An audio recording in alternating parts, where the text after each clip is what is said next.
ॐ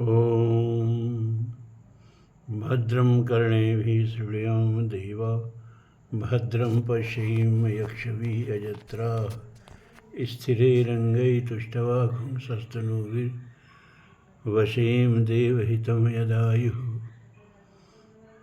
ॐ स्वस्ति नः इन्द्रो वृद्धश्रवाः स्वस्ति नः पूषा विश्ववेदाः स्वस्ति नस्तारक्षो वरष्टिनेमि स्वस्ति नः बृहस्पतिर्दधातु। ॐ विश्वानि देवशवितुर्दुरतानि पराशुव यद्भद्रं तन्नयाशु। ॐ शन्नो मित्रः संवरुणः शन्नो भवतर्यमा शन्नो इन्द्रो बृहस्पतिः शन्नो विष्णुरुक्रमः। नमो ब्रह्मणे नमस्ते वायो त्वमेव प्रत्यक्षं ब्रह्मास्मि त्वामेव प्रत्यक्षं ब्रह्म वदिष्यामि ऋतं वदिष्यामि सत्यं वदिष्यामि तन्मा अवतु तद्वक्तारम् अवतु अवतु माम् अवतु वक्तारम्। ॐ शांति शांति शांति। ओम धर्म प्राण सत्संग प्रेमी सज्जनों, तैत्तिरीयोपनिषद कृष्ण यजुर्वेदीय उपनिषद तैत्तिरीयोपनिषद, इसके प्रथम वल्ली का 7वां अनुवाक आज हम लोग देखेंगे। क्योंकि मंत्र बहुत छोटा है इसलिए ये एपिसोड भी छोटा ही होगा, क्योंकि एक दिन में 2 अनुवाक उठाना संभव नहीं है। तो थोड़ा सा वीडियो छोटा बनेगा। 7वां अनुवाक।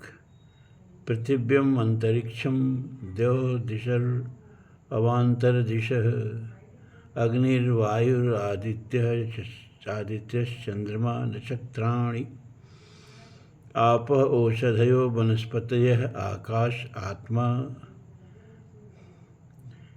इत्यधिभूतम् अथाध्यात्मं प्राणो व्यानो अपान उदान समान चक्षु श्रोत्रम मनो वाक् त्वक् चर्म मांसम अश्नावास्थि मज्जा एतद् विविधाय ऋषिरोचत् पाक्तं वा इदं सर्वं पाक्ते नैव पाक्तं स्पृणोति।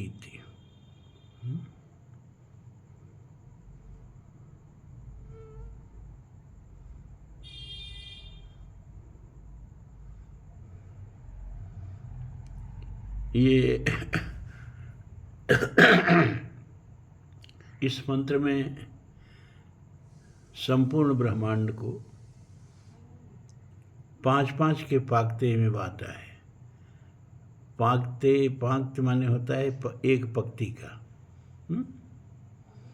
ठीक है, जैसे भोज देहात में चलता है ना, सब बिरादरी का भोज भात, तो एक पक्ति के लोग बैठेंगे, उसको कहेंगे पाक्तेय। तो मन पक्ति में बैठने की इनकी योग्यता है, सामर्थ्य है।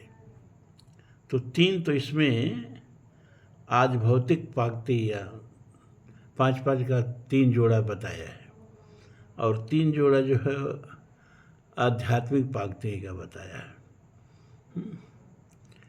तो अब क्यों बताया है ये अर्थ हम बता लेंगे तो बताते हैं। पृथ्वी अंतरिक्ष द्यो दिशा और अमांतर दिशा, ये देखिए 5 हो गया कि नहीं। पृथ्वी अंतरिक्ष द्यो दिशा और विदिशा या अवांतर दिशा। अवांतर दिशा किसे कहते हैं? जैसे पूर्व पश्चिम उत्तर दक्षिण है, ये दिशाएं हो गई। अब पूर्व और उत्तर के कोण को क्या कहेंगे? ईशान। अब पूर्व और दक्षिण के कोण को क्या कहेंगे? आग्नेय। और पूर्व और उत्तर पूर्व और नहीं क्षमा करें, पश्चिम और उत्तर के कोण को क्या कहेंगे? वायव्य। और पश्चिम और दक्षिण दिशा के कोण को क्या कहेंगे? नैऋत्य। तो ये 10 दिशाएं होती हैं, 5 मुख्य दिशाएं, पूर्व पश्चिम उत्तर दक्षिण, 5 इनके जो भी दिशाएं हैं अवान्तर दिशाएं हैं, जो इनके एक दूसरे से मिलने की जो कोण बनता है, ईशान आग्नेय, इसका वास्तुशास्त्र में बड़ा महत्व है, बहुत महत्व है। घर में मंदिर बने, घर में ठाकुर जी को जगह दी जाए भगवान को, तो हमेशा ईशान कोण में देते हैं। पूर्व और उत्तर के कोण में जो कमरा रहे उसी में देते हैं। और पाकशाला हमेशा आग्नेय कोण में बनता है, इतना ध्यान रहे। पूर्व और दक्षिण के कोण का कमरा जो होगा वो रसोई घर का कमरा होगा। और वायव्य अन्य पश्चिम और उत्तर के कोण का जो कमरा होता है वो गृह स्वामी का कमरा होता है, उसमें गृह स्वामी को विराजमान होना चाहिए। और अब बच गया नैऋत्य, मतलब पश्चिम और दक्षिण के कोण का कमरा। ये कमरा जो है ना, ये शौचालय आदि उसमें बनाते हैं। बड़ा महत्व है इसका, क्योंकि वास्तुशास्त्र में वास्तु गृह भी एक देवता होता है। और जहाँ मुख होना चाहिए वही मुख होना चाहिए, जहाँ गुदा होना चाहिए वही गुदा होना चाहिए, जहाँ पेट होना चाहिए वही होना चाहिए। अगर वास्तुशास्त्र से गृह नहीं बना है तो घर में रहने वाला कभी सुखी नहीं रह पाता, ही जान लीजिए। बहुत बड़ा महत्व है वास्तुशास्त्र का। तो पृथ्वी, अंतरिक्ष, द्यू यानी पृथ्वी माने भू, अंतरिक्ष माने भुव, और द्यूलोक माने स्वः, और अवान्तर दिशा और अवान्तर दिशाएं, ये 5 की जो है ये एक पंक्ति बना। और यह लोक की पंक्ति है, इसको लोक की पंक्ति कहते हैं। 5 की लोक की पंक्ति हो गई। अब अग्नि, वायु, आदित्य, चंद्रमा और नक्षत्र गण लीजिए 5। अग्नि, वायु,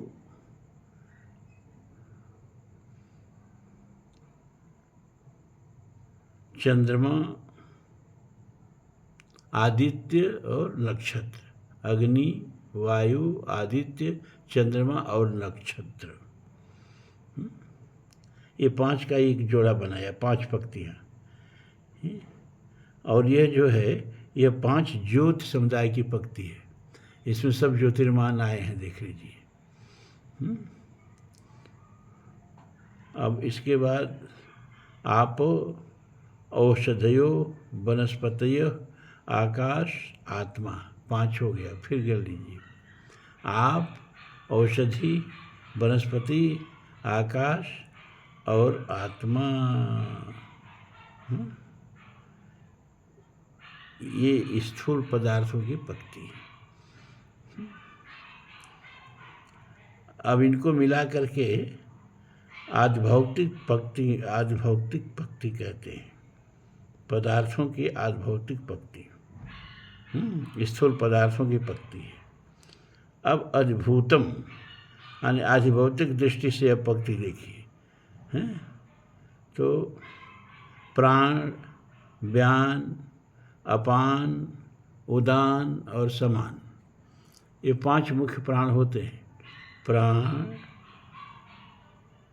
व्यान, अपान, उदान, समान। और इसके बाद ये तो प्राणों की पंक्ति हो गई। और इसके बाद फिर दूसरी पंक्ति देखिए, चक्षु, श्रोत्र, मन, वाक और त्वक माने त्वचा, यानी नेत्र, श्रोत्र, मन, वाणी और त्वचा, ये 5 की फिर पंक्ति बन गई हैं। अब इन पंक्तियों का क्या महत्व है ये बताएंगे बाद में, हैं? तो ये जो है कर्ण की पंक्ति है। कर्ण माने साधन, इन्हीं के साधन से हम कोई काम करते हैं। और फिर छठी पंक्ति आध्यात्मिक पंक्ति जो है वो क्या है? चर्म, मांस, स्नायु, अस्थि और मज्जा। चर्म, मांस, स्नायु, अस्थि और मज्जा। स्नायु माने सेंसरी ऑर्गन्स, नर्वस सिस्टम। तो ये 5 के फिर पंक्ति हो गई। इसको कहते हैं शरीर के धातुओं की पंक्ति। तो इस पूरे, अब ये उपलक्षणा से इस पूरे ब्रह्मांड का वर्णन है। इतने ही में समूचा ब्रह्मांड मत समझ लीजिएगा, ये ब्रह्मांड का मुख्य चीज़ बता दिया। और कहा कि इसकी साधना, ये पंक्तियाँ जो हैं, एक का दूसरे से संबंध है, और एक के साधने पर दूसरा अपने आप सध जाता है। कैसे?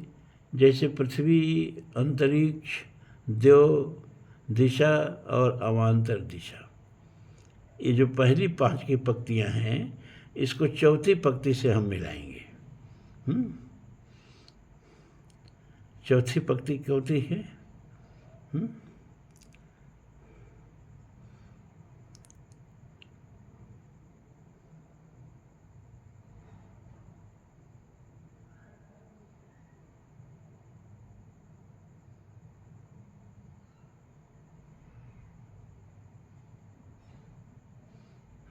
चौथी पंक्ति है प्राण, व्यान, अपान, उदान और समान। तो इन 5 की साधना करने से ये 5 सध जाते हैं। अच्छा, ऊपर की 5 साधना करो तो ये नीचे प्राण की साधना सध जाती है। ऐसा क्यों होता है? क्योंकि प्राण ही जो है ये जीव को एक लोक से दूसरे लोक में, एक ग्रह से दूसरे ग्रह में, एक स्थान से दूसरे स्थान में ले जाता है। कैसे? हैं? जैसे वायु है, वह एक जगह से दूसरी जगह जब जाती है तो जिस जगह से जाती है वहाँ का सब गंध, वहाँ का सब अपने में सूक्ष्म तत्व समेट करके जाती है। तो हम बोल देते हैं कि यह हवा जो है किसी फुलवारी से आ रही है, किसी उद्यान से आ रही है, बहुत सुगंधित हवा है। और दुर्गंध की ओर से आएगी तो कहेंगे अरे कहीं गंदी जगह से हवा आ रही है, बहुत गंदी हवा है, हैं? तो हवा ही एक स्थान से दूसरे स्थान तक ये किसी चीज़ को ले जाती है, और जीवात्मा को भी यहीं ले जाती है। तो पृथ्वी, अंतरिक्ष, देव, ये सब लोकों में ये प्राण साधना जो करता है, वही प्राण साधना ये उच्चतर लोकों में ले जाती है। तो ये पहले आध्यात्मिक भौतिक जो पंक्त है 5 का, और जो आध्यात्मिक पंक्ति का पहला है, मतलब 3 तो आदि भौतिक हो गया और 3 आध्यात्मिक हो गया। तो आदि भौतिक का पहला मतलब क्या? पृथ्वी, अंतरिक्ष, देव, दिशा और अवान्तर दिशा। और आदि भौतिक का पहला क्या? प्राण, व्यान, अपान, उदान, समान। इनका आपस में मेल है। एक के साधने से दूसरा सध जाता है। जैसे रस्सी का एक सिरा हमारे हाथ में होता है और दूसरा सिरा जो है वो किसी जगह पर बंधा रहता है, लेकिन जब अपने हाथ के सिरा को हम ऐंठते हैं तो जो दूसरे जगह का सिरा है ना, अपने आप ऐंठ जाता है। तो इससे प्राण जो है वो तो हमारे हाथ में है, जब हमारे शरीर में है तो हमारी पकड़ में है, लेकिन ये पृथ्वी, अंतरिक्ष और देवलोक, दिशाएं, अंतर दिशाएं, ये तो हमारी पकड़ में नहीं है। तो कह रहा है कि जब प्राण की साधना सही ढंग से किया जाए, हैं, प्रणाम वगैरह, योग वगैरह सही ढंग से किया जाए, तो इन सारे लोगों की प्राप्ति हो जाती है। दरअसल क्या है ना कि योग को लोग सही ढंग से समझते नहीं हैं। प्राणायाम का मतलब लोग समझते हैं सांस लेना, सांस छोड़ना, हैं, बाबा रामदेव जी सिखाते हैं अनुलोम विलोम, हैं, सांस लीजिए, सांस छोड़िए, सांस लीजिए, सांस छोड़िए, कपालभाति, चाहे भस्त्रिका, कुंभक, रेचक, पूरक। लेकिन प्राण तो क्या होता है कि अरे इससे शुगर दूर हो जाएगा, शरीर का रोग दूर हो जाएगा, ब्लड प्रेशर सही रहेगा, वजन नहीं बढ़ेगा, बहुत बहुत सी बात है। लेकिन प्राणायाम का ये इतना ही मतलब नहीं होता है। प्राणायाम का मतलब इससे कहीं बहुत आगे जाता है। एक बार एक राजा अपनी मंत्री पर बहुत नाराज हुआ किसी बात को लेके। तो कुतुब मीनार जिसे देख रहे हैं ना, गए होंगे दिल्ली तो देखे होंगे, उसी तरह वो मीनार बनवाया था। और जिसको सख्त कैद करना था कि कभी भाग न पाए, उसको मीनार के सबसे ऊपरी सिरे पर कैद कर देता था और दरवाज़ा बंद कर देता था। सीढ़ी भीतर भीतर होती है, जैसे कुतुब मीनार के देखिए, बाहर से कोई सीढ़ी नहीं है, भीतर भीतर ही जा सकते हैं। इसी तरह से बाहर से कोई जाने का साधन नहीं था। सबसे ऊपरी तल्ला पर मीनार के राजा ने अपनी मंत्री को बंद कर दिया और इधर सब दरवाजे बंद हो गए। बाहर से भीतर प्रवेश नहीं, मंत्री तक पहुंचने का कोई साधन नहीं। तो वहाँ मीनार में गवाक्ष बने हुए थे हवा आने जाने के लिए। तो रोज मंत्री की पत्नी नीचे से गवाक्ष में जाती थी, वो गवाक्ष में आके बैठता था और दोनों से एक दूसरे से बातचीत होती थी। यही क्रम था। एक दिन मंत्री ने कहा अपनी पत्नी से कि एक काम करो कि एक रील का डोरा लेना, जो दर्जी लोग सिलते हैं, जो औरतें रखती हैं रील का डोरा, और एक तिलचट्टा पकड़ लेना और थोड़ा सा मधु ले लेना है, और एक थोड़ा मजबूत सा रस्सा ले लेना जो मीनार की चोटी तक आ सके। पत्नी की समझ में कुछ नहीं आया, ये सब क्या मंत्री कह रहा है, क्या करेगा, लेकिन जो कहा वो की हैं। और रील का डोरा ले आई, रस्सी मजबूत ले आई और तिलचट्टा पकड़ के ले आई और मधु ले आई। तो उसने कहा कि एक काम करो कि तिलचट्टे के पैर में ये पतला रील का डोरा बांध दो, जिसे दर्जी उर्जी लोग सिलाई करते हैं, रील का डोरा बांध दो। तो उसने तिलचट्टे के पैर में रील का एक सिरा बांध दिया और कहा अब एक काम करो कि जो मूछें हैं उसमें थोड़ा थोड़ा मधु लगा दो। तो वो तिलचट्टा की जो देखे दो बड़ी बड़ी मूछें, एंटीना है उन सबों का, तो उसमें मधु लगा दिया और कहा अब इसको मीनार पर छोड़ दो। तो मीनार के जड़ पर उस तिलचट्टे को छोड़ दिया। तो तिलचट्टा को ही समझ में आता था कि मधु का जो गंध आती थी, जानता था कि इधर कहीं दूर से इधर से ही आ रही है, ऊपर से कहीं से आ रही है। तो चढ़ता गया चढ़ता गया चढ़ता गया और मीनार की चोटी तक पहुंच गया। तो उसने क्या किया, एक तिलचट्टे को पकड़ करके और उसके पैर से अपना डोरा छोड़ दिया, रील का धागा, और तिलचट्टे को फेंक दिया और अपनी पत्नी से कहा कि अब ये जो धागे का जो दूसरा सिरा है धरती पर पड़ा हुआ, क्योंकि रील का तो बहुत लंबा होता है ना, तो एक सिरा तो पहुंच गया जहाँ मंत्री कैद था और एक सिरा वो धरती पर ही रह गया। कहा इसमें इस रस्से को बांध जो लाई हो। तो उस पत्नी ने क्या किया कि रील के धागे में उस मोटे से रस्सी को बांध दिया। तो मंत्री उस रील के धागे के सहारे से धीरे धीरे धीरे धीरे रस्सा खींच के ऊपर ले लिया और फिर ऊपर गवाक्ष में जो छड़ लगे थे उसे एक छड़ में बांध दिया और रस्सा पकड़ के उतर आया।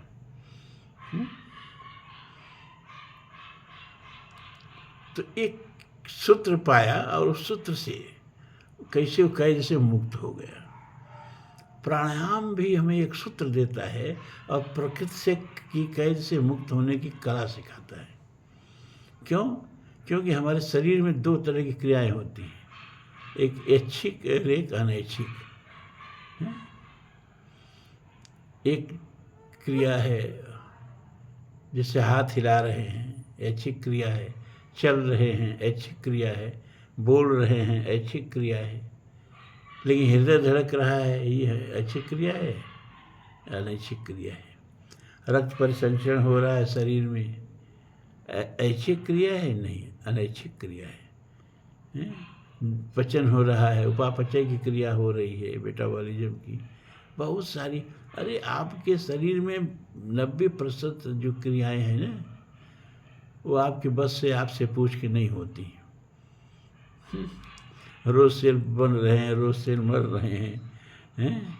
और एक दिन जब बनने की गति कम हो जाती है, मरने की गति ज़्यादा हो जाती है, तो आदमी बूढ़ा होने लगता है और एक दिन मर जाता है। तो बहुत सी क्रियाएं शरीर की जो है, जो आपसे बिना पूछे होती हैं। और कुछ ही क्रियाएं ऐसी हैं जो आपकी इच्छा से होती हैं। तो ऐच्छिक अनैच्छिक 2 क्रियाएं हैं। लेकिन ये श्वसन एक ऐसी क्रिया है जो ऐच्छिक भी है और अनैच्छिक भी है। कोई नहीं कहता है कि भाई 24 घंटा से सांस ले रहे हैं, सांस लेते लेते थक गए, कोई कहता है? क्यों? क्योंकि अनैच्छिक क्रिया है और सबसे अनिवार्य क्रिया है, जीवन के लिए सबसे जरूरी क्रिया है। 2 मिनट रुक जाए तो फिर खत्म। और ये क्रिया जो है बिना आपसे पूछे कंटिन्यूअस हो रही है। लेकिन इस क्रिया को आप ऐच्छिक भी बना सकते हैं। 1 मिनट के लिए सांस रोक सकते हैं, सांस को नियंत्रित कर सकते हैं, इससे अनुलोम विलोम कर सकते हैं, इसकी कपालभाति कर सकते हैं, इससे भस्त्रिका कर सकते हैं, इसे रेचक कुंभक पूरक कर सकते हैं। तब ये श्वसन क्रिया जो है अनैच्छिक से ऐच्छिक हो जाती है। तो इस शरीर में एक सूत्र हमें ऐसा मिला जो ऐच्छिक भी है और अनैच्छिक भी है। तो प्राणायाम का मतलब होता है कि इस अनैच्छिक क्रिया को ऐच्छिक क्रिया बना लेना। प्राणायाम का मतलब शुगर दूर करना नहीं होता है। नियम से प्राणायाम किया जाए और यम नियम आसन साधने के बाद जब प्राणायाम किया जाए और बहुत काल तक जब उसका अभ्यास किया जाए, तो धीरे धीरे श्वसन क्रिया जो अनैच्छिक है वो ऐच्छिक हो जाती है। इसीलिए योगी लोग लंबे लंबे समय तक सांस लेकर के, जल समाधि लेकर के, जमीन में समाधि लेकर के और एक एक सप्ताह के बाद निकलते हैं। क्यों? क्योंकि उनकी अनैच्छिक क्रिया ऐच्छिक हो गई है। अब उनको कोई समस्या नहीं हुई, उस पर उनका अधिकार हो गया है।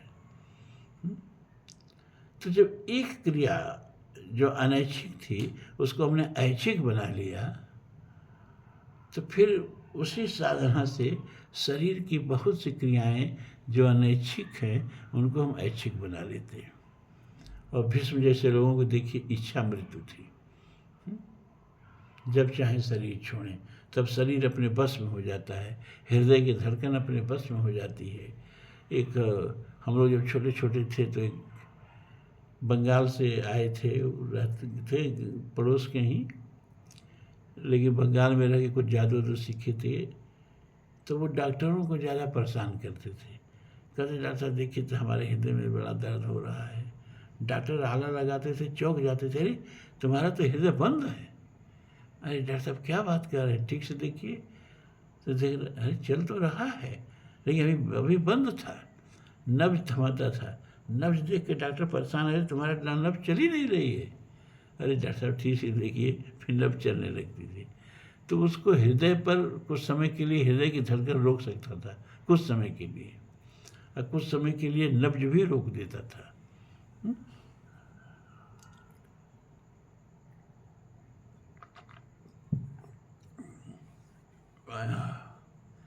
इस समय थोड़ा हमको सांस की प्रॉब्लम है। तो हमारे जैसा आदमी है कि हम सोचते हैं भाई नागा ना हो।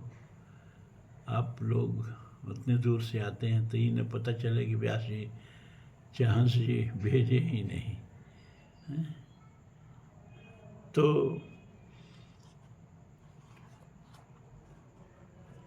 प्राणायाम की जब क्रिया सध जाती है, ये प्राण अपान उदान व्यान समान, इन प्राणों पर जब नियंत्रण हो जाता है तो व्यक्ति पृथ्वी लोक से लेके अंतरिक्ष लोक से लेके दिव्य लोक से लेके दिशा और विदिशा जहाँ भी चाहे वो यात्रा कर सकता है।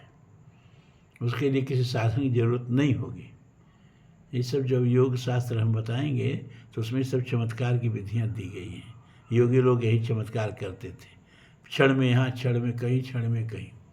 तो यह बता रहा है कि ये प्राण साधना करने से ये जो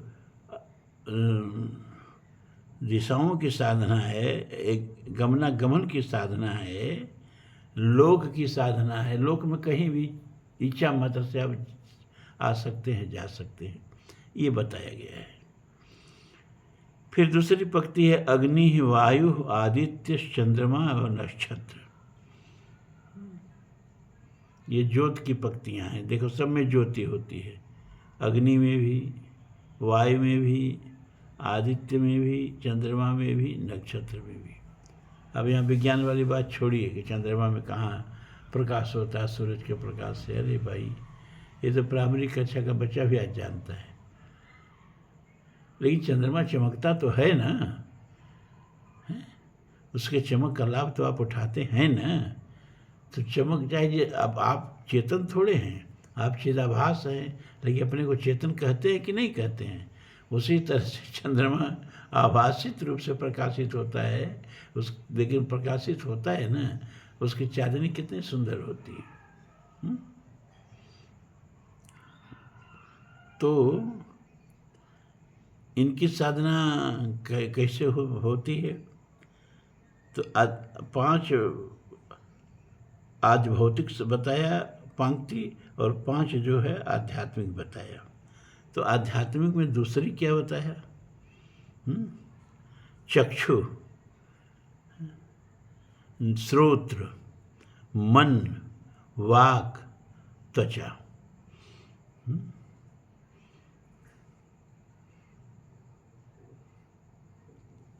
अब अग्नि है,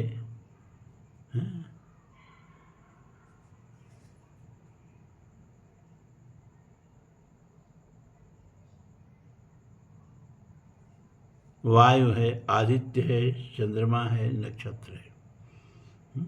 तो सबका इनसे संबंध है। अग्नि जो है ना, ये रूप तन्मात्र, इसका तन्मात्र रूप होता है, और आँख से हम रूप देखते हैं। और वायु जो है,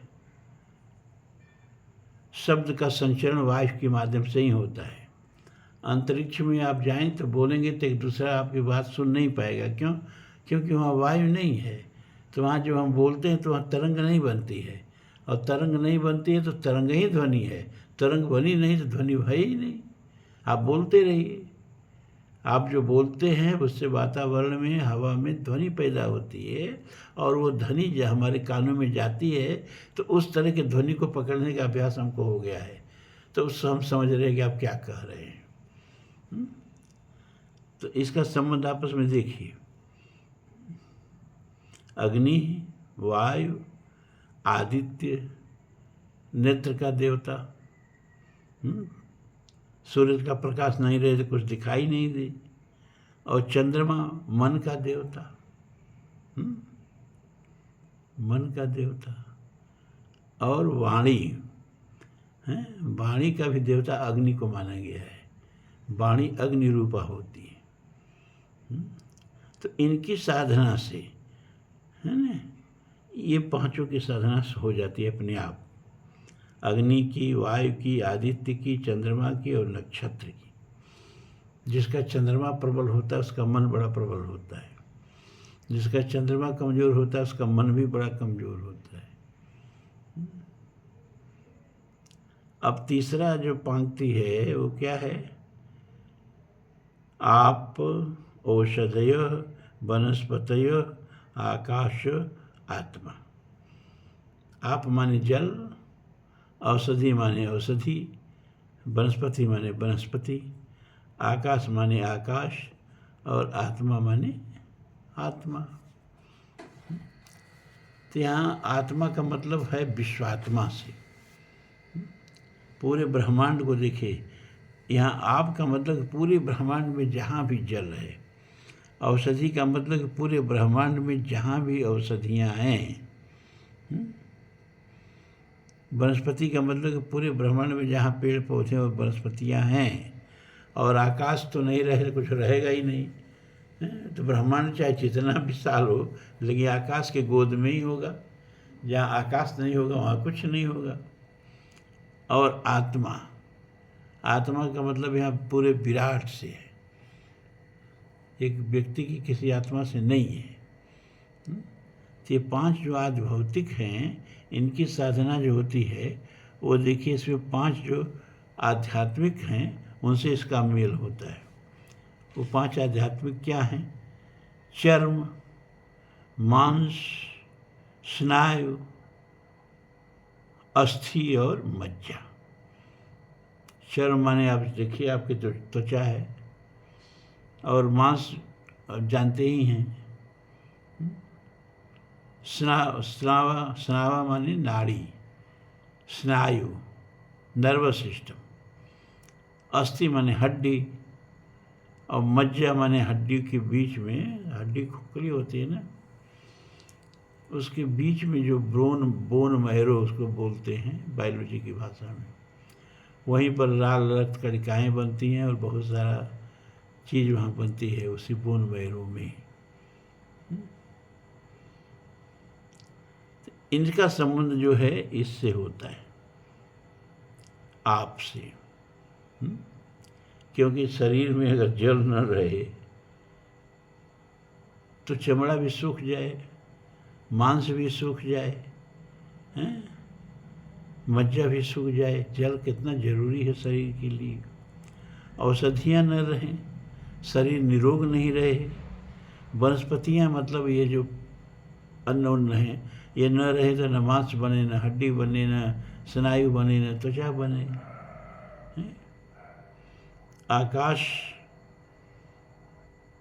आकाश न रहे कुछ भी नहीं रहेगा, दम घुट जाएगा, मर जाएंगे।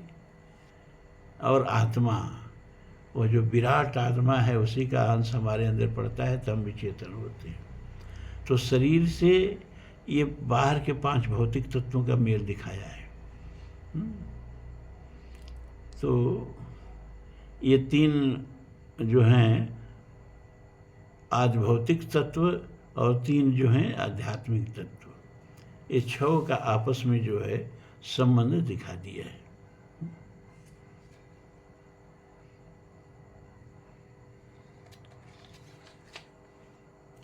और कह रहा है इस प्रकार प्रत्येक स्थूल और सूक्ष्म तत्व को भली भांति समझकर, पहले के 3 जो बताए पंक्त वाला 5 5 5, पहले का 3 वो स्थूल है, और बाद का जो 5 5 5 बताया आध्यात्मिक वो सूक्ष्म है। तो इस प्रकार प्रत्येक स्थूल और सूक्ष्म तत्व को भली भांति समझकर उनका उपयोग करने से मनुष्य सब प्रकार के सांसारिक उन्नति कर सकता है। यही इस वर्णन का भाव मालूम होता है।